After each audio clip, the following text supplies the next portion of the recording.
अस्सलाम वालेकुम। Welcome on my YouTube channel. आज मैं आपके साथ शेयर करूंगी चिकन कबाब बनाने की रेसिपी और आज की रेसिपी में मैं आपसे बहुत डिटेल से शेयर करूंगी कि किस तरह से आप घर पर बहुत ही ज़्यादा टेस्टी चिकन कबाब बना सकते हैं। तो इसमें हम बहुत ही स्पेशल इंग्रेडिएंट्स ऐड करेंगे जो कि इसको बहुत ही अच्छा टेस्ट देंगे। तो वो कौन कौन से हैं आज की रेसिपी में मैं आपसे बहुत डिटेल से शेयर करूंगी, इसलिए आपने रेसिपी को स्किप नहीं करना बल्कि कंप्लीट देखना है। तो सबसे पहले हमें चाहिए चिकन का कीमा। कीमे को अच्छी तरह से वॉश करने के बाद एक ब्लेंडर में ऐड करेंगे। कीमे की क्वांटिटी 1/2 kg है। उसके बाद इसमें ऐड करेंगे लहसुन और अदरक के छोटे पीसेस काट लेंगे। उसके बाद इसमें ऐड करेंगे चॉप्ड प्याज। उसके बाद इसमें ऐड करेंगे सब्ज मिर्च और सब्ज धनिया। और इन सब चीज़ों की क्वांटिटी आप अपने टेस्ट और कीमे की क्वांटिटी के हिसाब से भी रख सकते हैं।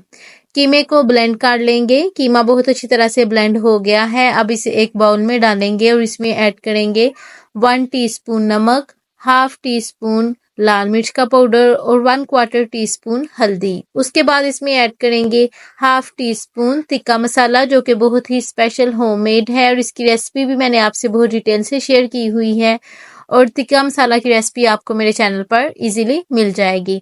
1/2 प्याली इसमें बेसन ऐड करेंगे। बेसन ऐड करने से कबाब की बाइंडिंग इजीली और अच्छी तरह से हो जाती है और इसको बहुत अच्छा फ्लेवर भी मिलता है। सब इंग्रेडिएंट्स को अच्छी तरह से मिक्स कर लेंगे और इसको मिक्स करने के बाद इसके कबाब बना लेंगे। कबाब बनाने के लिए हम पहले हैंड्स को कुकिंग ऑयल के साथ वेट करेंगे। उसका ये बेनिफिट होगा कि कबाब इजीली और अच्छी शेप में बन जाएंगे। जिस तरह से एक कबाब बनाया है इसी तरह से बाकी जितने भी बनाने हैं सबको बनाने का तरीका एक ही है।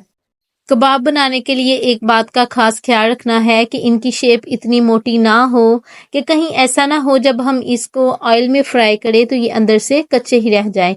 इसलिए इसकी शेप को ज़रा नॉर्मल ही रखना है कि ना इतनी मोटी हो और ना ही इतनी पतली।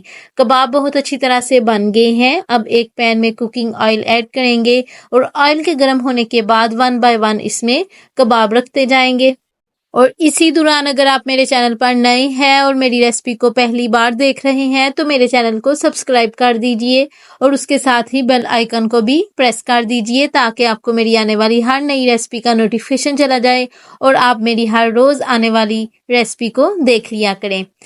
कबाब की एक साइड को लो फ्लेम पर 2 से 3 मिनट तक फ्राई करेंगे। उसके बाद इनकी साइड को चेंज करते जाएंगे। एक साइड को इतना ज़्यादा टाइम नहीं देना कि ये जल ही जाए और ना ही इतने कम टाइम के लिए फ्राई करना है कि वो अंदर से कच्ची रह जाएगी। इसलिए एहतियातन थोड़ी थोड़ी देर बाद इसकी साइड को चेंज करते जाएंगे और हर साइड से ही कबाब को अच्छी तरह से फ्राई करना है। आज हम विदाउट सीख कबाब बना रहे हैं तो इसलिए स्पून की हेल्प से ही थोड़ी थोड़ी देर बाद इनकी साइड को चेंज करते जाना है। बाहर दिखने में ये छोटे छोटे स्टेप्स लग रहे होंगे लेकिन कबाब को अच्छी तरह से फ्राई करना बहुत ही इम्पोर्टेंट होता है। अगर ये अंदर से कच्चा भी रह जाए तो इसका टेस्ट अच्छा नहीं आता और अगर ये जल भी जाए तो फिर भी इसका टेस्ट अच्छा नहीं रहता। इसलिए इसको बहुत ही एहतियात से फ्राई करना होता है। कबाब बहुत अच्छी तरह से फ्राई हो गए हैं। अब इनको ऑयल से बाहर निकाल लेंगे। ये चिकन कबाब बनाने की बहुत ज़्यादा इजी रेसिपी है और ना सिर्फ कम वक्त में तैयार होती है बल्कि इसका जायका भी बहुत ज़्यादा अच्छा बनता है। तो आप भी ज़रूर ट्राई कीजिएगा और मुझे कमेंट बॉक्स में ज़रूर बताइएगा आपको आज की मेरी रेसिपी कैसी लगी या जब आपने खुद चिकन कबाब बनाया तो आपका कैसा बना और आपको कैसा फीडबैक मिला। मुझे आपके कमेंट का वेट रहेगा। अगर आपको मेरी आज की रेसिपी अच्छी लगे तो इसे लाइक और अपने फ्रेंड्स के साथ भी ज़रूर शेयर कीजिएगा। जब आप रेसिपी को लाइक करते हैं या चैनल को सब्सक्राइब करते हैं तो हमें ऐसा लगता है जो हमने इस रेसिपी को बनाने के लिए मेहनत की थी हमें उसका फल मिल गया है। See you soon and take care of yourself. अल्लाह हाफिज़।